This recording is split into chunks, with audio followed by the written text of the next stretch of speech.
Hello and welcome to this very special edition of UNEP's Planet Unplugged. Today we are here because it's the first International Day of Clean Air for Blue Skies. This was mandated by the United Nations General Assembly to raise awareness on the impacts of air pollution and to help drive international cooperation to solve what is now really becoming the greatest environmental threat to health, a threat to climate and a threat to sustainable development.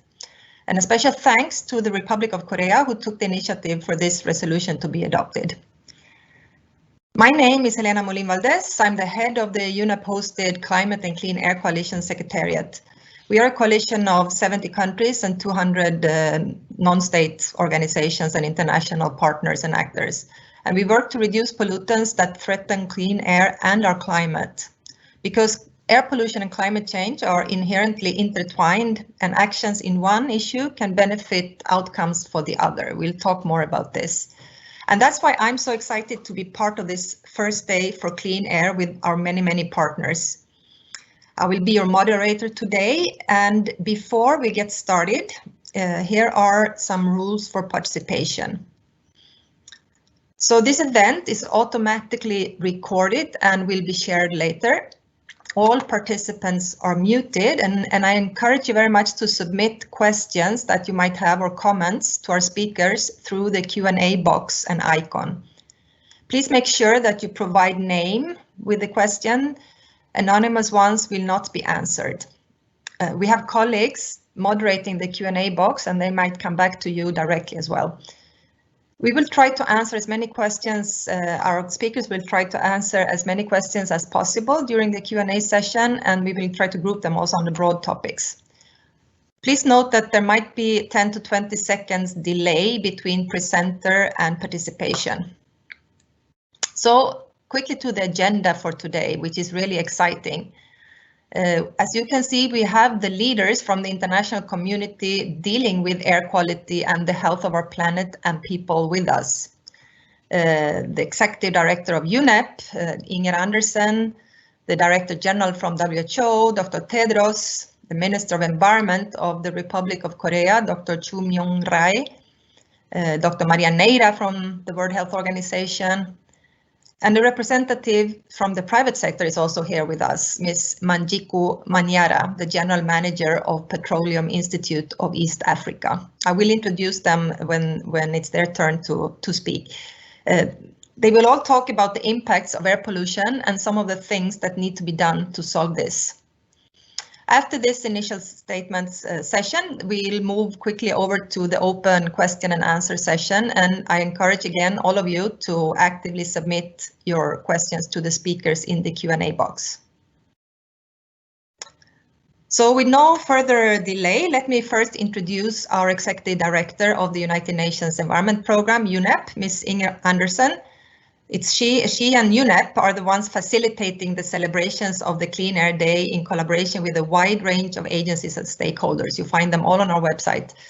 Inger is an economist and an environmentalist with a passion for conservation and sustainable development. She has more than 30 years of experience in international development economics, and she has served as UNEP's Executive Director since 2019, which we are very happy to announce to you all. Over to you, Inger. Good morning, good afternoon, good evening. It is a real pleasure to have the honor to speak today. And let me just first acknowledge His Excellency Dr. Chu Myung-rae, who's Minister of Environment from the Republic of Korea.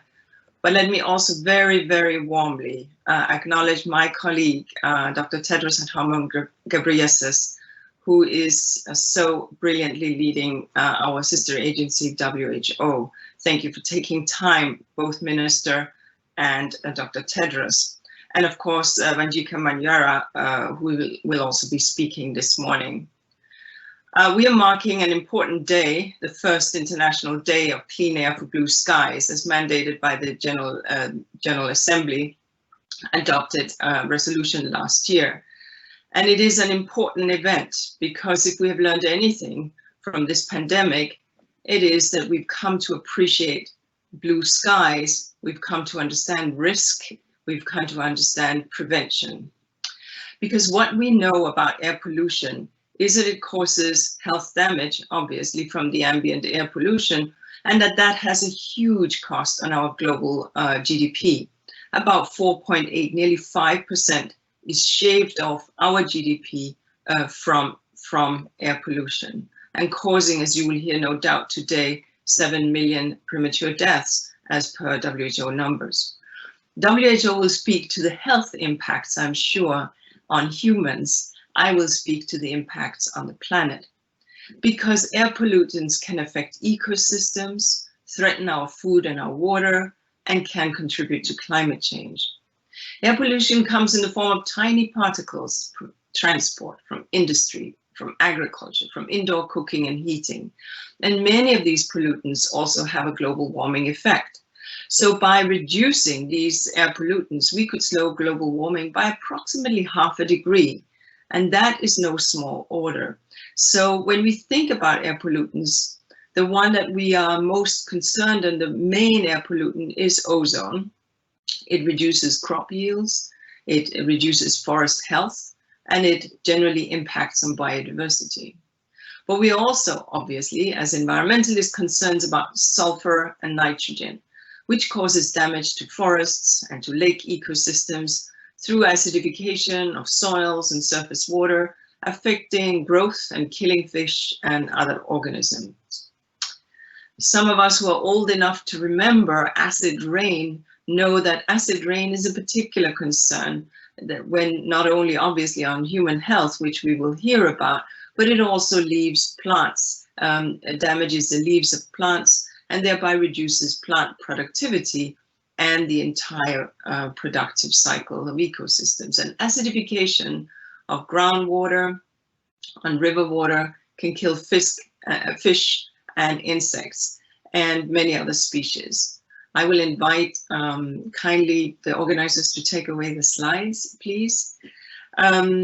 Now, global air pollution levels have increased by about 8% in annual mean concentrations of PM 2.5 between 2008 and 2011. And we understand that the poor are disproportionately impacted by air pollution. 3 billion people, mostly in developing countries in Asia and Africa, still rely on fuels like firewood, coal, kerosene for cooking, heating, and lighting, bringing air pollution directly into their homes and harming women and children and the elderly, who often are closer to the stoves and to the sources of that pollution. Air pollution is not only a local problem, but it is also a regional problem, and indeed a transboundary problem, since one air pollution from one country will affect the one across the border. The Clean Air Fund that is in existence will today put out a report on the state of funding for air pollution. And whilst we are very grateful for the funds that we have in the Clean Air Fund, we have to also accept that it falls far short of what we need. $273 million have been granted in funding to tackle air pollution between 2015 and 2019. Governments granted a total of $155 million in outdoor air quality grants in the same period. And we understand that that is but a tiny fraction of what we need to see. But there is some good news here, and we need good news. And the good news is that the world has recognized the importance of air pollution to human health and indeed to planetary health. Right now, we are in the midst of negotiating the new framework for the post-2020 biodiversity framework. And within there are elements that addresses the imperatives of reduction of pollutants in the air. And of course, WHO has done some very important work that shows us the imperative of reduction of air pollution to human health. The United Nations Environment Assembly and the World Health Assembly have responded through resolutions to encourage national actions, specifically UNEA resolutions 17 and 38, and the Global Action on Air Pollution approved at the 69th session of the World Health Assembly. And as I mentioned in my opening, we now have a day on which we insist on the urgency of air pollution reduction, the International Day of Clean Air for Blue Skies, thanks to the hard work of Korea moving that resolution forward. So the Secretary General has made it very clear there are some things we need to do. And what can we do? One, we need to move away from fossil fuels. Our dependence of fossil fuels is something that has to stop. We need to stop financing pollution. We need to commit to no new coal. We need to increase investments in energy efficiency and to low emission forms of energy. And as somebody who's working on the Paris Agreement, we also need to see whether within the scope how we can get in place carbon pricing. Two, we need to transform our cities and how we move. There are now a lot of thinking around the 15-minute city, where everything should be generally within that 15-minute reach. How can we do that? How can we re-engineer our cities as we are urbanizing as a society to make sure that we do not need to travel 2 hours or more to cause that air pollution? And besides, if the pandemic from an environmental point of view has taught us something, it is that we can actually meet virtually, and at times certainly work can be conducted this way. 3, air pollution has to be reduction of air pollution has to be a global priority. We need to think about how we fold this in to our industries, yes, to our agricultural practices, and to the kind of innovation that we are doing. And 4, we need to cooperate more. It surprises me always to think back that it was in 1979 that the first and only air pollution reduction convention was agreed. That was a UNECE convention on long-range transboundary air pollution. 40 years later, it remains the sole convention standing. However, that we have learned a lot, and we've understood at the international level that we have to work together globally to reduce air pollution. And finally, 5, we need to reduce disposal in open burning of waste. We need to have proper waste disposal and removal. We need to integrate that not only for our health, but certainly also for our environment.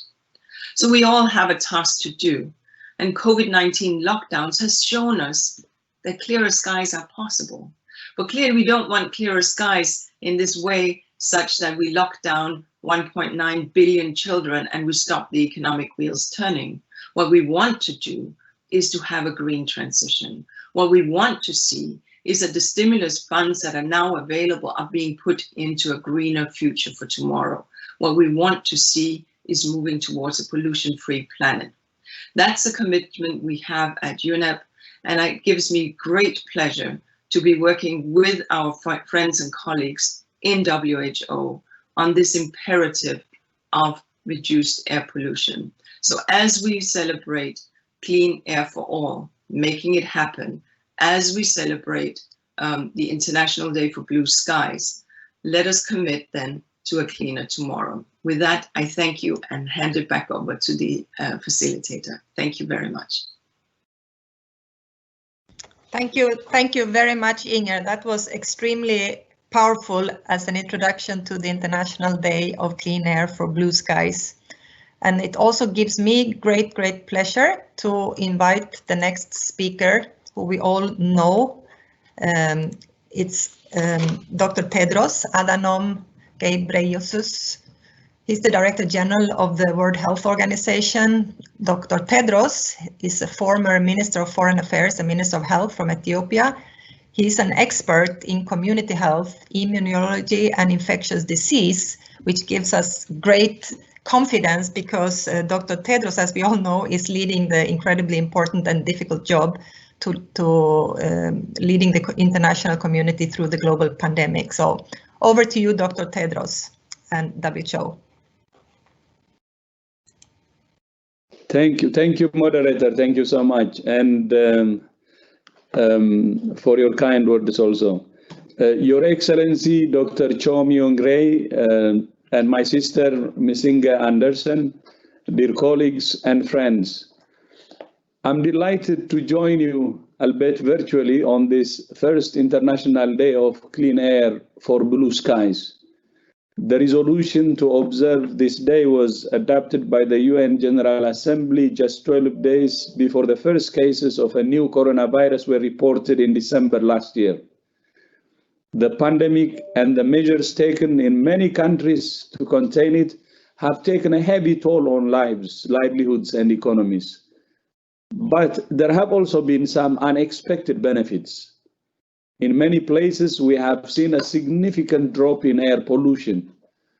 We're reminded of how starved our lungs have been of clean, uncontaminated air. This respite in our normally bustling cities and towns has resulted in cleaner air, fewer cars, less noise, and communities that are safer for walking and cycling. We have had a glimpse of our world as it could be. And of course, this happened because we were forced and taken refuge by a virus, but why can't we do it willingly? But it has also revealed vulnerabilities in our systems and societies. In the face of global challenges posed by air pollution, climate change, social and economic inequalities, and the ongoing pandemic, we have a chance to build back better. Building back better must mean building back greener and cleaner.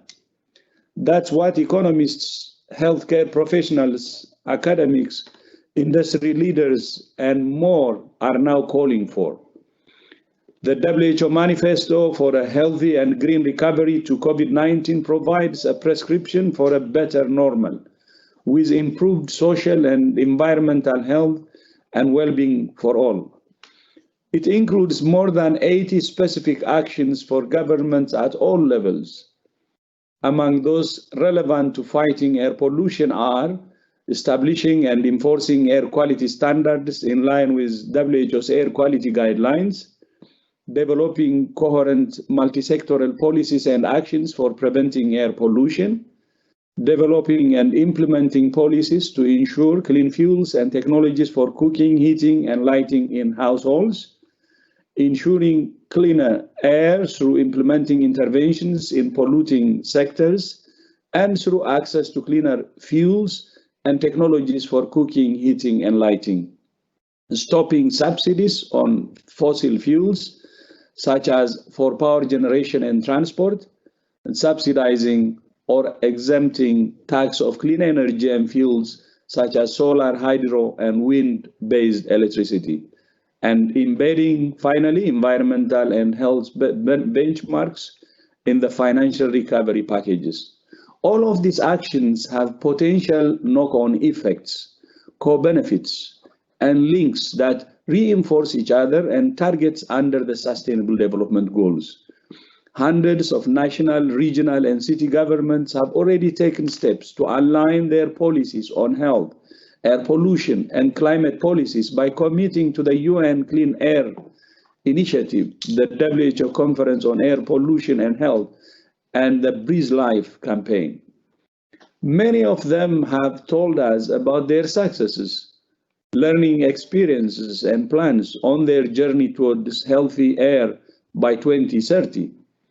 And we have seen many examples of countries acting to protect lives, livelihoods, and the planet on which they depend. Nairobi UNEP's home is improving parks, adding urban forests, building more sidewalks, and improving drainage. Pakistan has set up a green stimulus scheme, offering laborers who are out of work as a result of lockdown a chance to earn money by planting trees.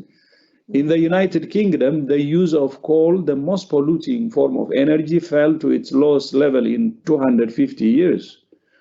Spain is becoming one of the world's fastest decarbonizing nations, with 7 of the country's 15 coal-fired power stations recently closed. Portugal has announced it will become coal-free by next year. Chile has committed to reducing air pollution and black carbon. Great cities such as Paris have committed to becoming 15-minute cities where every service can be easily reached by foot or bike, reducing air pollution and climate change. To support countries, WHO and other agencies have developed tools to assess, plan, and finance healthy and climate-adapted cities, and assess the full range of health and economic impacts from policies and air quality interventions. These developments bode well for more integrated decision-making that puts the health of human beings and the environment at the heart of development. My brothers and sisters, we stand at a pivotal moment in history. We're not just fighting a virus, we're fighting for a healthier, safer, and cleaner future, for clean air and blue skies. We cannot expect a future generation to do it. We must do it, and we can only do it together. It's within our reach. I thank you. Tack ska du again, Inger. Very nice joining you. Thank you. Many thanks, Dr. Tedros. We hear you and we follow you. So let me now invite our next excellent speaker as well. It's His Excellency Dr. Chu Myang-rae. He's Minister of Environment of the Republic of Korea, a job that he has held since 2019. Dr. Cho is an expert in environmental and urban planning and served as the head of prestigious environmental research institutes and organizations. And he was also leading environmental justice NGOs. The Republic of Korea, as we said, led the global efforts to create this International Day of Clean Air for Blue Skies. Thank you for that. We will have His Excellency on a video message starting now. 안녕하십니까. 대한민국 환경부 장관 조명래입니다. 안심하고 숨 쉴 수 있는 맑은 공기, 그리고 쾌적한 푸른 하늘은 전 세계인의 기본적인 권리이자 소망일 것입니다. 그럼에도 불구하고 대기 오염으로 매년 약 700만 명의 전 세계인이 조기 사망하고 있는 것이 현실입니다. 유엔을 위시한 국제사회는 대기 오염이 인류 건강에 중대한 환경적 위협 요소임을 인지하고 있습니다. 대한민국의 제안이 단기간에 유엔 결의안으로 채택된 것은 대기 오염의 심각성에 대한 국제적 공감대가 있었기 때문에 가능했던 겁니다. 우리 모두는 숨 쉬는 공기로 연결되어 있습니다. 대기질 개선을 위해서는 초국경적인 공동 대응이 절실히 필요합니다. 우리 대한민국은 푸른 하늘의 날 지정의 최초 제안국으로서 또한 개도국과 선진국을 잇는 중간자적 교란국가로서 맑은 공기, 푸른 하늘을 위한 국제협력 증진을 위해 책임을 다하겠습니다. 맑은 공기, 푸른 하늘을 향한 모두의 발걸음이 이어져야 합니다. 오늘 제1회 푸른 하늘을 위한 국제 맑은 공기의 날은 그간의 노력에 더하여 다시금 그 첫발을 내딛는 날입니다. UNEP 본부 주도로 이루어지는 고위급 담화가 앞으로 이어질 국제적 차원의 협력 강화에 소중한 발걸음이 되기를 희망합니다. 오늘 행사에 참석하신 잉거 앤더슨 UNEP 사무총장님을 비롯한 모든 분들께 진심으로 감사드립니다. 감사합니다.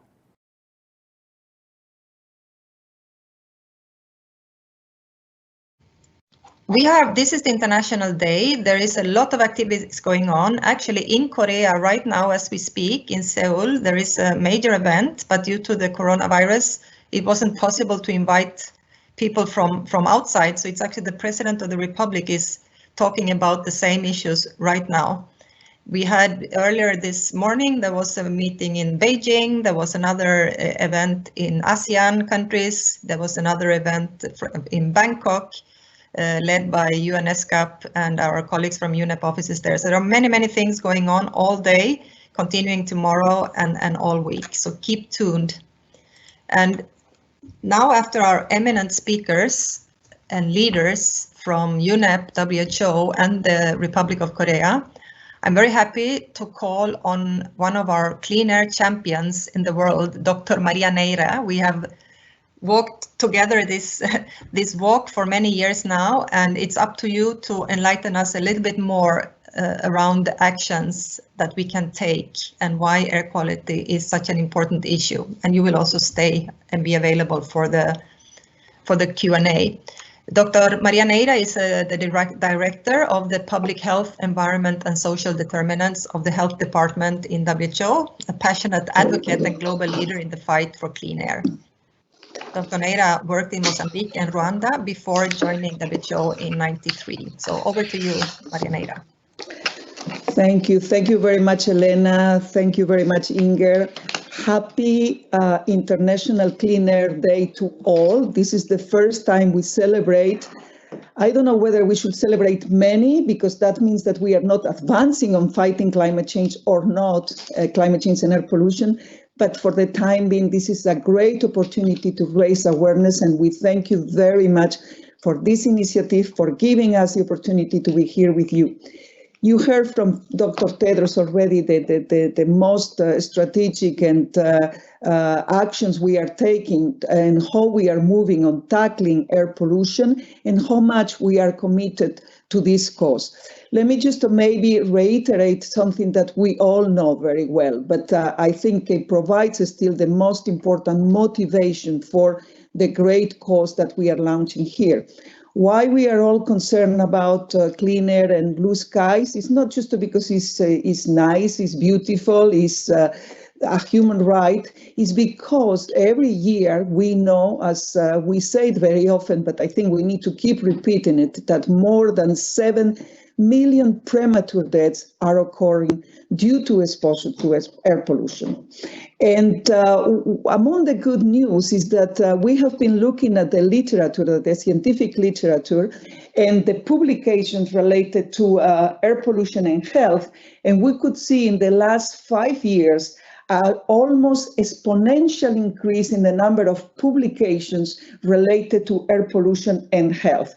This gave us some hope as the scientific community, even the policymakers, and of course the international organizations and academics and all the networks we are working with, they have all the evidence that is needed. So evidence is now amazing. We have more than 70,000 scientific publications describing how air pollution is affecting almost every organ in our body. So if this is not a good reason to go for more action, I don't know what else. Because of COVID, we have now more urgency than ever. Even before, we were always saying that more we delete, more we postpone action on tackling the causes of air pollution, more we are responsible for deaths that are occurring every year in the polluted places and the polluted environments where we are living. Or in positive, more we accelerate action, the more we can contribute to reduce mortality. But what COVID is telling us as well is that in those places where we have high levels of pollution, the lungs of the people living there who have been exposed for a short, medium, or long term to these high levels of pollution, they are more vulnerable, they are more susceptible to be affected by any respiratory agent, infectious agent, and of course they are being more susceptible to infection caused by the virus SARS-CoV-2. In addition to that, obviously, people who, because of the exposure to air pollution, will develop diseases like ischemic heart disease, stroke, chronic respiratory obstructive pulmonary diseases, there will be, again, more susceptible to increase the mortality in case they are affected by COVID-SARS-2. In a time where we are confronted with so many challenges, and being the pandemic, as Dr. Tedros was saying, only one of 10, we need to make sure that we build protection. Our societies cannot afford the risk of being exposed again to one of those major challenges. So we need to make sure that we build green walls that will be reducing our health vulnerability, that will protect our lungs, will protect our environment, but will be as well a kind of barrier to protect our health and our body. We are in the time for a healthy and green recovery. WHO will be very, very much pushing for that, trying to influence as much as possible that those stimulus packages the governments are now dedicating to rebuild back and making sure that we are less vulnerable, less exposed to risk factors like air pollution will be there. And in that sense, our manifesto for a healthy and green recovery provide the key 6 prescriptions. Among them, there are 2 that are very relevant to the discussion today. A quick transition to healthy sources of energy, renewable or clean sources of energy. This is fundamental for the health of the people. Without that, we are not moving on a very global agenda on designing what will be the new global health architecture that we need to create healthier societies. And second, one of the most relevant recommendations as well, prescription, is the one on stopping subsidizing fossil fuels. I think this is a very clear message. It still will be of incredible impact if we all move together, and I'm very happy to see that we are all moving into that direction without any ambiguity, with a very strong message. And that could be the very strategic, cost-effective, and with leadership response that the world needs today to face those crises. I think the healthy recovery has started, and we are very happy to contribute to that with the evidence, the tools we have, and of course, all our commitment and mobilizing the health community, which we are convinced that the health community can contribute enormously to maintain the movement, to increase ambition, and to increase as well the speed at which we will obtain some results. Thank you very much, and congratulations again. Over. Thank you very much, Maria.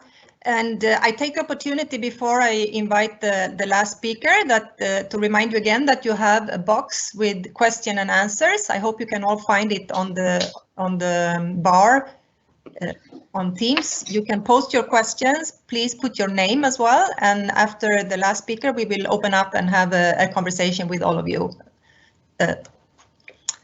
So we heard a lot about fossil fuels, actually, and this is one of the sources to both greenhouse gases and some air pollution. So I'm very happy to have our last speaker today being Ms. Manjiku Manyara, and she's the General Manager of the Petroleum Institute of East Africa. She's a professional.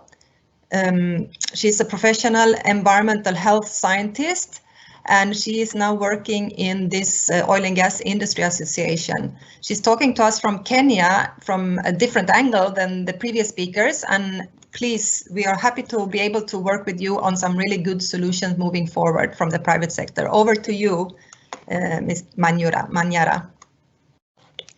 Thank you very much, and happy International Day of Clean Air for Blue Skies.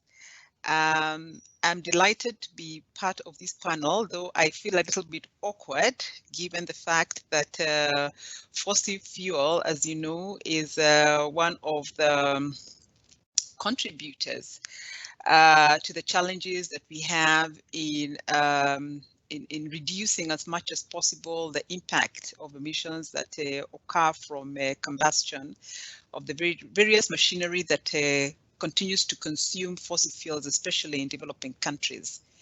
However, the good news is the oil and gas industry is committed and is a key contributor in ensuring that though fossil fuels are polluting in nature, that the impact is reduced by ensuring that that fossil fuel, the standards around it, are those that then ensure that the health and the environment are less adversely impacted, especially when it comes to the specifications that are then need to be adhered to with respect to the various products. So the Petroleum Institute of East Africa is a typical professional oil industry association.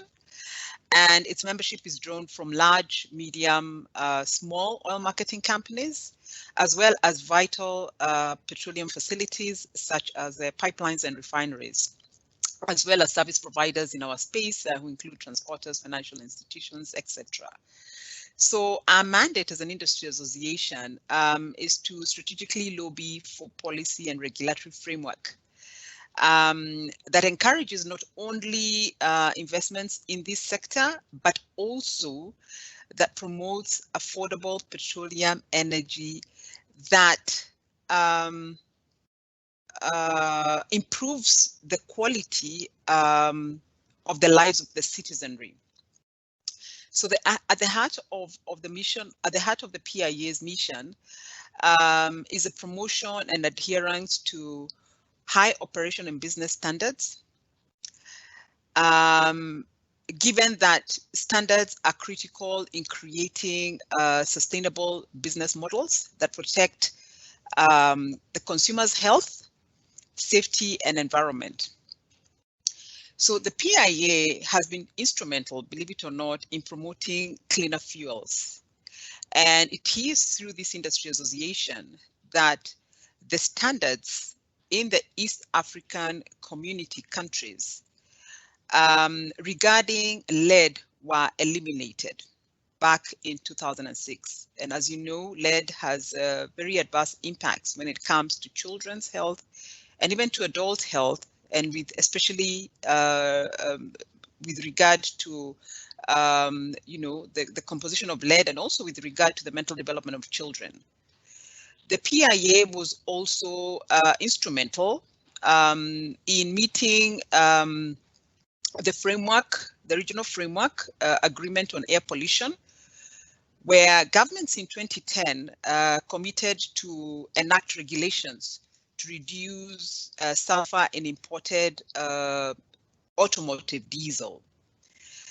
This has been progressive, and since 2010, we then had, again, a critical role, and we championed for the reduction further of this sulfur content in diesel and premium motor spirit to quantities that were in the threshold of what we could call international standards. That was in 2015. And again, I'm happy to report that in 2019, we again reduced the sulfur content in both the motor fuels, diesel, and petroleum. We haven't done it alone. It has been a journey where we have a collab with governments in East Africa. We have collaborated with UNEP through the Partnership for Clean Vehicles and Fuels, and we have been able to generally adopt harmonized regional cleaner fuel standards. The other role that the PIA as an industry association has continued to play, and especially in the last 5 years, is to promote the policy and regulatory framework that enables governments and encourages private sector to invest in household cooking fuel technologies that eliminate pollution. Bearing in mind, and as alluded to by one of the speakers who spoke earlier, the impact of air pollution on the health of children. And as many of you may be aware, our largest burden of disease is related to non-communicable diseases, and especially those that are of respiratory nature, including pneumonia in children and women. And these contribute to more deaths annually than malaria, diarrheal diseases combined. And therefore, the role that the Industry Association has been playing is to ensure that we agitate and promote clean cooking fuels that displace or that are non-polluting, and we lobby government to then provide the incentives that would enable the citizenry to access and afford products that do not pollute as much as charcoal and kerosene. And in doing so, then we're able to prevent the diseases that occur from indoor polluting cooking energy. we cannot underestimate the role that clean cooking technologies also play in our environment. And this includes the reduction in deforestation or the promotion of afforestation, because over-reliance on cooking fuels such as charcoal and firewood strip out our forest cover and therefore cause other adverse impacts to our environment, which include flooding. They also reduce or rather increase the risk of food insecurity, especially with a country that is that relies largely on agriculture, such as Kenya, because of the interference of climate change or change of climate change on account of destruction of forests. Last but not least, of course, replacing polluting cooking fuels with clean cooking technologies also enables countries, and will enable countries in East Africa to fully claim back the water towers. And obviously, we'll then be able to rehabilitate our rivers and lakes and to mitigate, as I've mentioned earlier, against climate change.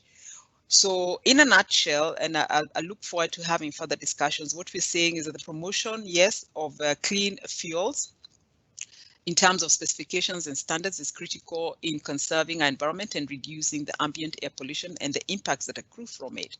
But also the ambient air pollution that occurs from cooking with polluting cooking fuels, it's important to pay attention to it, because it then contributes not only to the larger air pollution, in countries, but also, if addressed, it can then promote the achievement of sustainable development goals, which are mainly on good health and well-being. They also promote or help to promote the SDGs on gender equality, bearing in mind that it is really women and children who go out to pick these forms of cooking fuels like firewood, and therefore taking time away from school and other activities that are of more value. And also the fact that the clean cooking fuels, especially for households, will have an impact on reducing the impact on reducing climate change on account of destruction of our forests. I would like to leave it there and perhaps await the questions or clarifications from the panel and also from the participants. Thank you very much.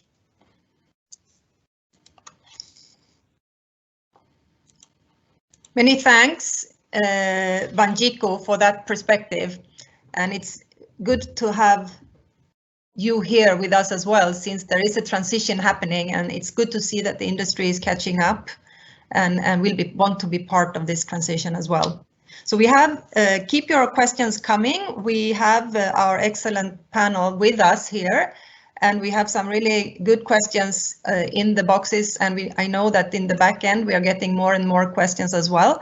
So if I may start, Inger, I think you see a few of them are directed to you. Do you want to take them first, or do you want to invite the WHO to start first, and you can wrap up with all of it?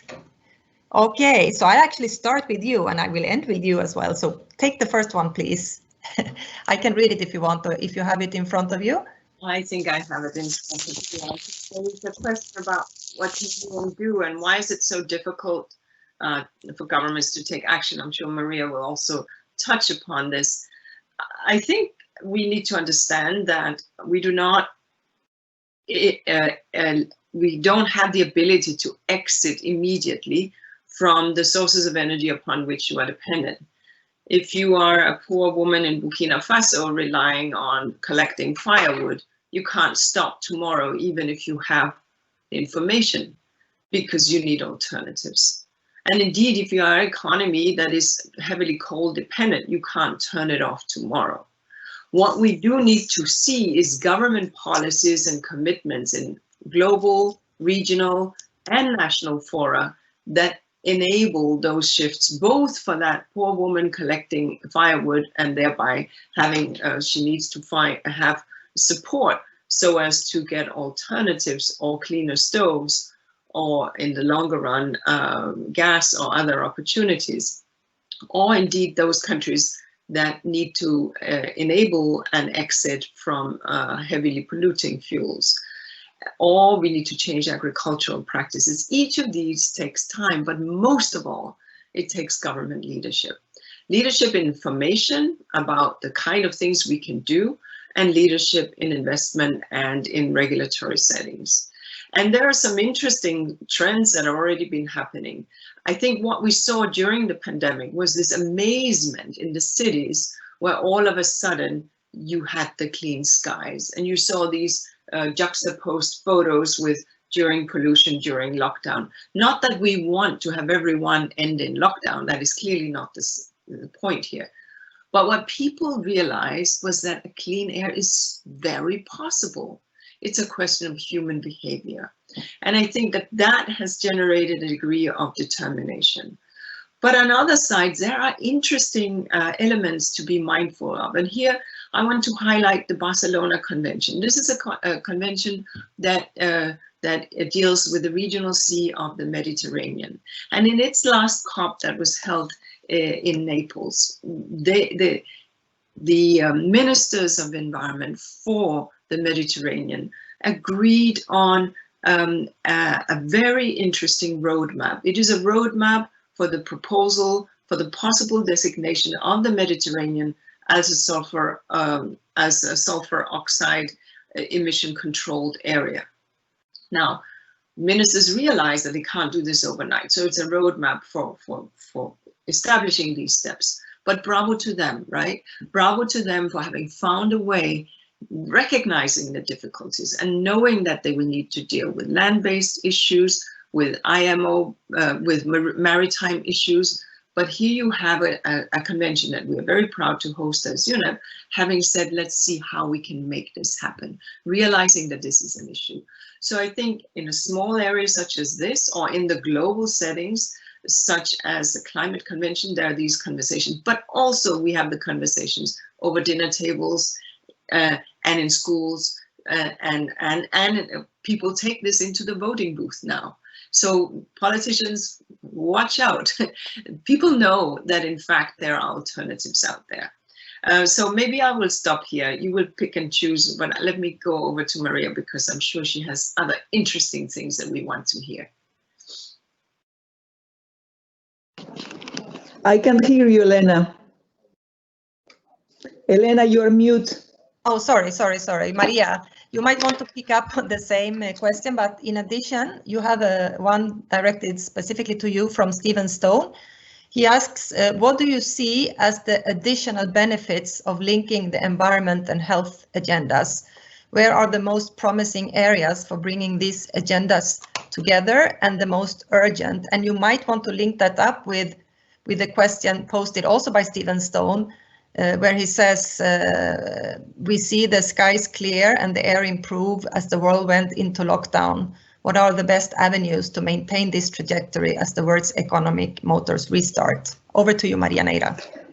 Thank you both. And obviously this is a critical opportunity. As Inger was saying, during the lockdown, we saw the blue sky, we saw clean water. We realized that cities could be a very pleasant environment, but of course we don't want to go for lockdown again, or we don't want to any dramatic situation like that again. However, I think because the citizens and the society has been suffering so much and has been so much terrified by this pandemic, realizing what a different life could be, that now they want politicians and institutions and the society to take any measure it will take to reduce the vulnerability of my health. Make sure that I will live in a place where my health will not be at risk. And I think this might be our best advantage now, telling people that if you tackle the causes of air pollution, if you move into a clean source of energy, if you rely more on a public transport instead of your private car, if you are conscious about energy efficient, if you recycle, if you do things that are, after all, the way the society needs to move now, your health will be so much protected. and we will reduce so much the probabilities that you will have to be confronted again to such a threat that the one we have been facing now.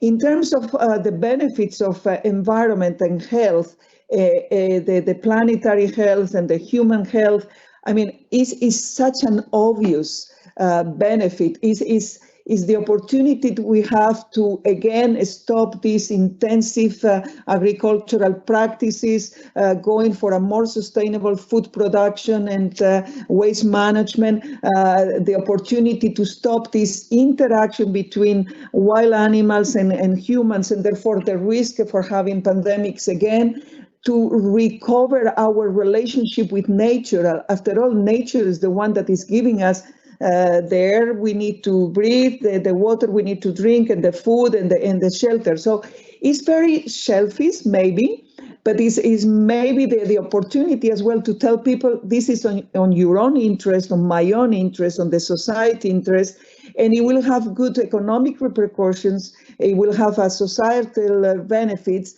but in addition to that, we will tackle all of those huge environmental challenges that are representing a major threat for your health or a major opportunity. I think I see only benefits everywhere I look at. I see only good arguments for good and wise economic investments. And if the governments and the policymakers fail on this one, on taking the right decisions, I think we are all failing, all of us who are supposed to influence this new approach.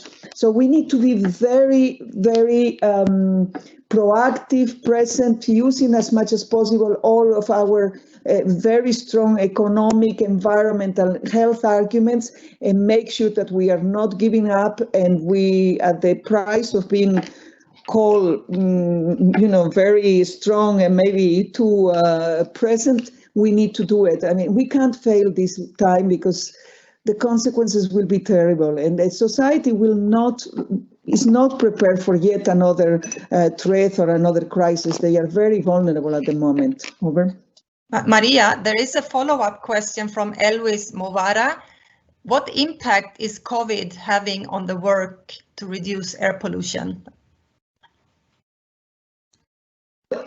If you look at right now, I think in places where the pollution levels were very high, and it's the case on most of the big polluted cities, big cities, you could see that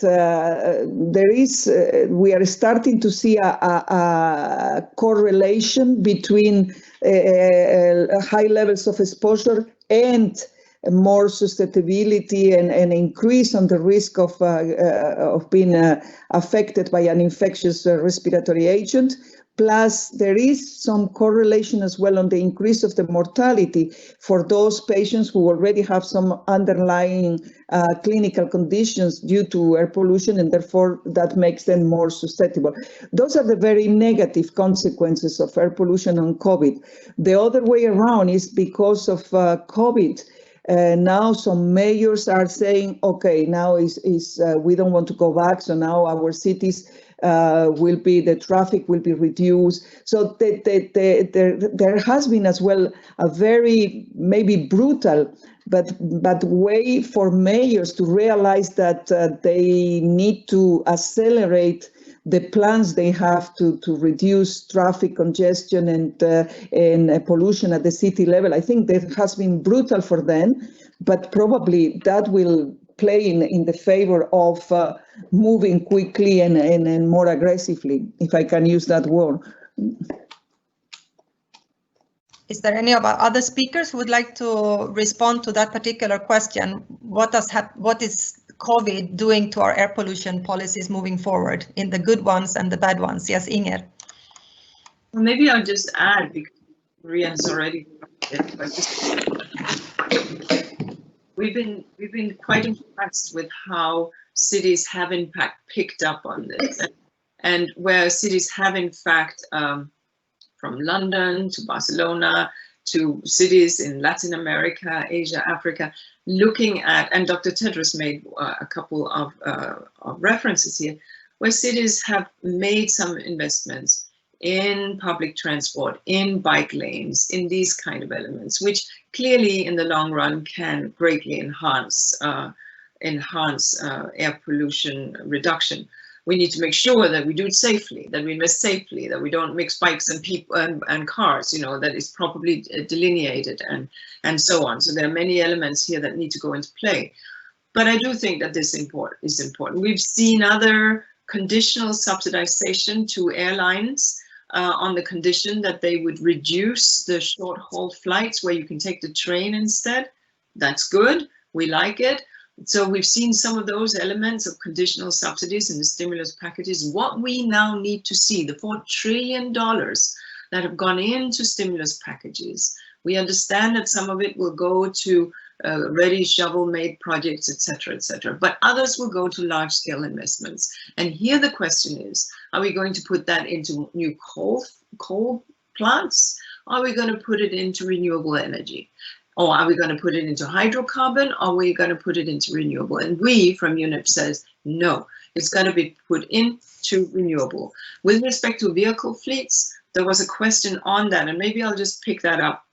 Because yes, some car companies have been found to have skirted or cheated openly on the regulatory settings that were in play and have found ways in which to bypass that.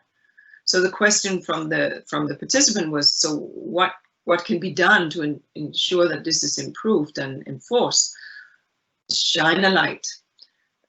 Sunlight is the best disinfectant. Media, publish, enable, facilitate. Nothing can be pushed under the carpet. And make sure that these standards are well published, well understood, well accessible, and that the way in which these instruments installed in vehicles are transparently understood. We do have an issue around some of these instruments in the second-hand market in Africa and elsewhere being taken out, and therefore you have a greater pollutant load in the second-hand market. This is something that UNEP is quite concerned about. I know WHO equally so, and we will do our bit to ensure that that can be discontinued. And maybe just finally to say that from our side, the issue around local air pollution in developing countries is one that we have been engaged in for quite a long time, and many partners have. Lighting Africa, off-grid, solar-based, mini hydro, and large-scale renewable. But these are the kind of investments that we need to look at. And if we look at what Kenya has done over the decades, including the geothermal investments, including the renewable investments that they have on the coast, I think we are seeing that countries are beginning to recognize that they can leapfrog straight into the renewable side. But to make that happen, we need to make sure that we meet our side of the financial bargain as part of the Paris Agreement. Monies have to be on the table to ensure that countries that would otherwise go for hydrocarbon have an opportunity to leapfrog, so that the differential can be supported by all of us to ensure that they do not have to have the same pollution load as many of the developed countries have caused burden to everyone. Let me stop there. Yes, thank you, Inger. There is a lot of good follow-up questions to what you just said now. But before, I would really like to give you the floor, Ms. Banyara. There has been a lot of mentioning here about transport, fuels. And there is a question to you which says like this: could you tell us the kind of policies the private sector looks forward to invest in clean technologies that will help keep air clean? And just there is a other question also addressed to you, which is linked more to Kenya directly, but we can wait with that. So if you have some, you feel free to respond to the overall picture, the way that both Maria Neira and Inger Andersen has done, but specifically from the private sector appetite to invest in clean technologies and what you see being the future. Thank you very much. So two things. The first one is that the policies that we influence are mainly, you see, the way that the government, the way that the structure of implementation of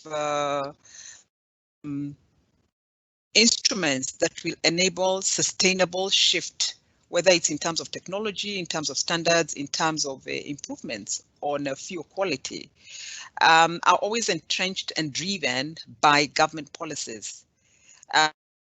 Policies that are given life through the legal and regulatory framework, which we refer to as statutes or acts. So the role that the private sector plays here is to ensure that then the policies that government is formulating are influenced by the professional backing with regard to not just standards, but also the facilitation of technologies such as those that are supported through the machinery. So if you're talking about fuel is consumed by cars. So then what does government need to do to ensure that the cars that then are imported or assembled in the country are those that can then, or that are compatible with clean fuels, or that those that will then only consume clean fuel, so that then can trigger and catalyze the quality of fuels that industry supplies in the country. So I can say that some of the policies that private sector is working with government to implement are those that cover both the machinery, which is the clean vehicles, that then have inbuilt technologies that enable them to use clean fuels, which then makes the oil industry responsible, or then the oil industry has the onus to only supply fuels that then ensure the preservation of those inbuilt technologies that reduce the emissions that go out into the air once combustion occurs, and those that then do not in any way contribute to the damage of the technology that then reduces the emissions that are then accrue from the combustion of a car or any other machinery. So that's one, and I hope I have answered that question. The other one is the policy with regard to maintenance, for example, because there's no point of having a clean car that comes, but then it's not properly serviced, which then means that there's no value in having the so-called policy that will only promote whether it's a clean car or newer car, the policy to maintain that car to the extent where then the emissions that come from that are cleaner and then contribute less to pollution. The third one is regarding household cooking fuel, and this has to do with then what I can call the fossil fuel technology in the form of liquefied petroleum gas, and I think it's been alluded to. And the technologies that the private sector has been promoting and availing are those that enable the citizenry that have what you can call low income household budgets to then be able to procure the clean cooking fuel dependent on the size of their wallet. This is technologies or models such as pay as you go. So because households will require to use some form of cooking energy anyway, the packaging of that must be in a way that then it is afforded by even the lowest income earner. And in so doing, then that means that we increase the forest cover, i.e. the carbon sinks that are able to then absorb the emissions that come from fossil fuels, because there'll always be emissions. So it's trying to do a balance and ensuring that we each play our role. Lastly, please allow me to comment on the impact of COVID-19 with regard to reduction of pollution. And in Kenya, we have observed that because of the restriction of movement, customers want to be, or consumers want to be supplied at home. And because of that, the demand for clean cooking options has gone up, because firstly, it's illegal to burn charcoal, and therefore, if you cannot order for that from the convenience of your home, but you can order for your LPG supplier to supply or bring your LPG to your home. So we have seen that there's, and the fact that there's now an enabling technology where you can buy in bits as compared to having to buy like a 6 kg or 13 kg.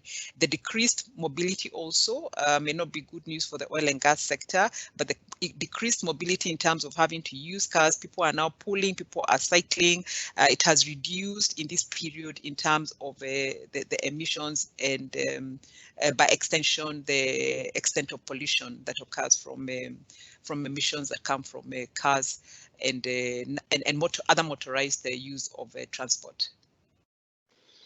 Thank you very much. Yeah, thank you very much, Vanyar. I think you raised a topic that we maybe didn't speak enough about, and that's also the inequalities and the poverty of people being forced by poverty to use polluting fuels or engines, or the lack of availability of the whole life cycle and chain of engines and fuels that can go hand in hand, and the individual's responsibility for keeping maintenance, etc. It's not an easy topic, but enforcement. So just to go back to, if you want to say one more word on Kenya, because you did mention in your introduction the regulation on cleaner fuels in Kenya and East Africa, both the lead-free gasoline, but also now the more low sulfur diesel, which is of course extremely important when it comes to both air pollution and climate forcing. So there is a question from Lisa Rolls from UNEP, and she's asking your views on why does Kenya still not have or enforce those regulations on emission control that they have to really regulate pollution from transport sector. And you all already alluded to the complexity of the issue, but maybe if you can mention one or two challenges specific to why isn't the existing now much improved regulations being enforced, and how can we help?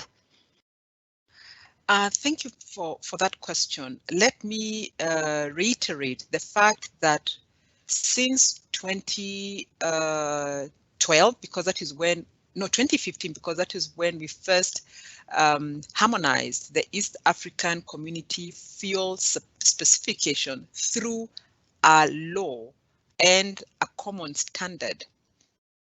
Not found any incident of non-compliance. Why? Because the product comes in through the port of Mombasa or the port of Dar es Salaam, and it is it is monitored, and not only monitored, you cannot import what doesn't meet the specifications.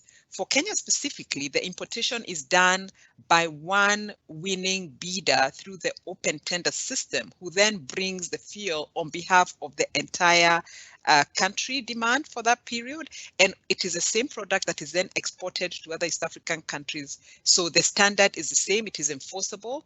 The testing is done before it arrives and after it arrives. And the good news is that even with the improved standard, which caps the sulfur content for diesel to 50 ppm, the companies, the oil industry has been so responsible, and we have data that we have shared also with the Partnership for Cleaner Vehicles and Fuels that indicates that we do not import diesel that in fact, we import diesel that is of a lesser specification in terms of sulfur content than the capped standard. So this is to say we import diesel that has a sulfur content of less than 10 ppm, in fact, at 8 ppm continuously.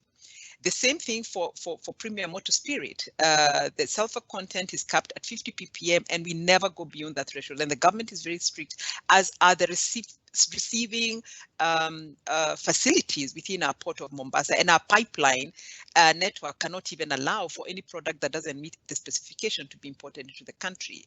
Another thing is that there is now no MMT, other pollutants like MTAB, the oxygenates. The benzene was reduced from 3% to 1%, which, and benzene is carcinogenic. The manganese to 2.0 ppm per is the maximum, and therefore that law is enforced fully. And if there is any incident of non-compliance, I'd be very interested to know. So this has been from 2015 to date. It's a harmonized standard, and as you may know, East Africa was the first region outside the EU to actually harmonize fossil fuel specifications. Thank you. And Lisa, I encourage you to continue this conversation. There are two, we don't have a lot of more time, but there are two questions I thought we should try to manage to go through. One is from Miriam Hinostrosa, and that's about the just energy transition that requires supporting the developing world to develop long-term strategies for stranded assets in energy. And this is under the Paris Agreement. And there is a lot, it's a long question here, but in essence, what the question is, and I would say this is addressed to you, Inger, how are we in the UN system? Is there a plan for the UN agencies to join forces and support countries on this just energy transition that looks into climate, but also to the many multiple benefits of health and air pollution? Over to you, Inger. Thank you. I mean, the big plan is called the Paris Agreement, of course, and so we kind of need to understand that's what, to a large extent, will deal with a significant part of our emissions load, but also obviously our agricultural practices. Let me just step back, because there was also another question that dealt with fiscal measures and green measures, and I think it's quite important that we understand that it is not just what is in the Clean Air Fund, but it's actually the $4 trillion we need to talk about. The $4 trillion that are going into subsidies right now. And there, I think we need to understand that what these funds will do is everything. And so keep our eyes on that prize. And I think from the IMF to the World Bank to the development banks to obviously the United Nations, we have highlighted the imperative of choosing to support green over brown. That goes for public investments that should go into renewable energy, modernizing the electric grid, public transport, improving digital infrastructure, that kind of stuff. Public works that should going in that direction, and debt guarantees that should also extend to green industries, to activities that have that green impact in preference over brown, and making that support conditional. If you are going to have support to brown, quote unquote, or support to dirtier industries, then making that conditional on seeing progress. Now is a time when governments are sitting with their firm hands on the steering wheel, and they can actually make some of these shifts. And let's remember also, because the oil price has collapsed, there is a real opportunity at the national level. You don't need to wait for a Paris Mark II to introduce carbon pricing. IMF has estimated that about $75 per ton carbon tax would increase pump prices by less than the recent collapse in oil prices. Take that carbon tax and put it back into the economy to make green nudges and green investments, and we're getting somewhere. And of course, make that financing very transparent and enable it such that people can track it. Use green bonds as an opportunity to float more money into this, and all of this, make that part of the national determined contributions, which all countries are obliged to prepare and submit by the end of this year.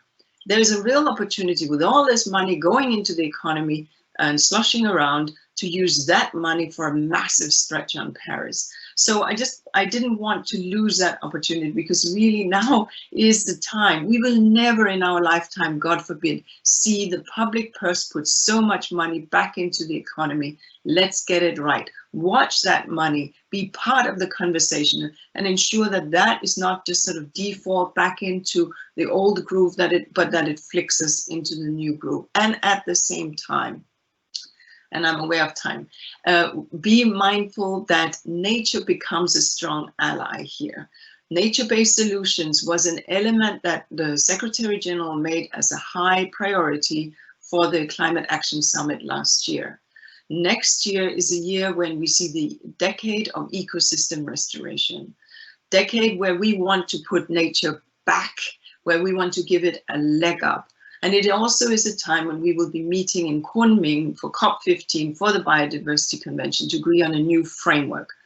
And that framework needs to be one that is on nature's side and on the planet's side. And actually the next draft of the framework is out last week. Take a look at it. You can find it and read it. And it steps forward with a number of ambitious elements. And just parentially, in parentheses, of course, we do know that more tree cover, more biomass generally reduces the air pollution load. So there are lots of sort of connects here that we should focus on. 2021 or post 2020 is also the time for the new chemicals framework. And again, the new chemicals framework speaks to a pollution-free planet and a pollution-free world. I won't have time to go into the details of this, but each of these frameworks on climate, on chemicals and waste, and of course on biodiversity, these three for us working at UNEP make the global contours of the map that we have to journey. Add to that what the good work the WHO is doing on the human health dimension, and really we do have the road plan. And the good thing is that countries are beginning to see that, and the even better thing is that citizens are holding them to account. So I will now stop and hand it back over to you. Thank you. Thank you so much, Inger. You managed to answer at least 3 or 4 more questions, so that was excellent. And I wanted to give the opportunity for you, Maria, to pick up on any of these questions that Inger have addressed already, but there is a specific one that I would like to give you from Christina Suka. And she is saying, it's clear from the recent study of the Clean Air Fund that Inger referred to, I don't know if you have seen it yet, but you probably have, that the funding made available to combat air pollution worldwide is very limited. What could be done to prioritize action to reduce pollution and increase the availability of funds for this purpose, in your opinion? Over to you, Maria.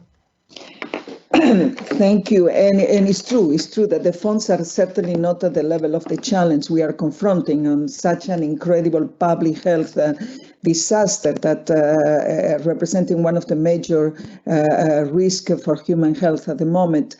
Maybe our hope that things are going to change is that more and more we need to link air pollution and climate change. And as you know, WHO has been arguing for that and bringing the 7 million premature deaths to the climate change agenda as burning fossil fuels is contributing to both, to the problem of global warming and the problem of air pollution, and therefore to the 7 million premature deaths. So more and more we need to be very strategic and pragmatic on linking these two agendas and being very cost effective on the way those resources will be mobilized, and investing a little bit more on issues like reducing air pollution, which is very visible for the citizens. They will see the reduction of air pollution and the health benefits, and therefore this might generate, we are convinced that the health argument might be one of the best driving forces to motivate more investment on climate change and air pollution. The other thing is that the stimulus packages that the countries are putting forward, I think this is, as I mentioned before, the best opportunity we have to really influence. But for influencing, we need to be very convinced of the needs of doing it. And we need to go out and preach to the non-converted. We need to create, as UN agencies, the opportunities for reaching out and for being together and giving very common, solid and clear arguments. And the good thing is that doctors and the health professionals are more and more committed and convinced and motivated. We have millions of health professionals now signing and writing to the G20, say, hey, this is not possible. You need to now change the way we are building back and making sure that you take the right decisions and you protect our health by tackling the climate change and air pollution agenda. So I keep working more and more with the health professionals because we think that they can generate a wave of motivation that can have hopefully a good impact on mayors, on policymakers, on governments. And I hope as well that we can somehow be able to measure the way the stimulus packages and the recovery after COVID-19 funds are used by using as a clear indicator the quality of the air we breathe. I think that could be a very simple way for not only the UN system monitoring, but the citizens themselves. They can go back to their politicians and say, no, you are not the road here. I mean, the trends are not good because the stimulus package are still polluting our environment, and therefore my lungs and my brain and my heart and my cardiovascular system. So we need to simplify our messages and create a very strong movements that the health professionals can play a critical role together with environmentalists and climate change agents and the civil society and of course the private sector, because they will have plenty of opportunities for a good business here. Over. Thank you so much. We are getting to a close of this interesting conversation, which is only starting. There is not an end to it for a very long time. I hope that we can utilize every year this day just to take stock, of course, not to sit and wait, but rather to integrate all these different efforts on biodiversity, pollution, climate, and health with the Sustainable Development Goals. It's all interlinked, but certain activities and sources are the first one. I'm not going to repeat what everybody has already said. I wanted to mention that we are supported in this International Day by many newcomers to the table, which is good. So we have the World Economic Forum created an Alliance for Clean Air, which they launched today and which we will work on in the future. There is a lot to be done with more innovation with the private sector, of course, based on regulation and enabling environment, as was said by you, Manyara. We have as partner in this International Day, we have ILO concerned with jobs and green transition. We have the United Nations Office for Human Rights. It's also a rights issue. We work with UNICEF, children's and women's vulnerability, but also as movers and shakers of change. We have UNESCAP, UNECE with the Only Air Convention, as was mentioned already. How do we make other regions, other countries pick up on the very good practice to promote monitoring and inputs? And there are many, many others. So I just want to again ask you, Inger, if you would like to just say a few words to close. UNEP is facilitating the observance of the day, and we are mobilizing a movement around clean air and a better future. Over to you, Inger. Well, thank you. And thank you, Elena, for making this whole thing happen. To the permanent representatives in Nairobi who are attending, my deep thanks. We would not be the UNEP we are without your strong support and without you being not just ambassadors for Nairobi and for Kenya, but also very much for the United Nations and for your United Nations Environment Program. We thank, obviously, Minister Dr. Cho Myong-Rae of Korea. We do apologize for the video, but we will be issuing both tweets and Facebook directing everyone to the place where it is on our website. To my close and dear colleague, Dr. Tedros Adhanom Ghebreyesus, we are very grateful that he found the time to come. We realize how extraordinarily busy he is. And to my dear sister, Maria Naira, whom I have had the pleasure of working with for years, who is such a phenomenal voice for environment and health. Thank you very much for giving us all this time. and obviously to Wanjiku Manyara, who joined us from Kenya, who's the General Manager at the Petroleum Institute of East Africa. It has been a pleasure. There are many more questions. This is the first year of the international, first day and the first year for the International Day for Clean Air. As Maria said, we hope we will not have many of them, but we hope that each one of them will push and with raise awareness, because we can do better, which is why we close and we invite everybody to tweet using hashtag Clean Air for All. Clean Air for All, that is what we want. That is what we shall get if we work together on it. May I wish you a happy International Day for Clean Air for Blue Skies. Thank you, everybody, and have a good day. Thank you. Thank you. Thank you. Bye.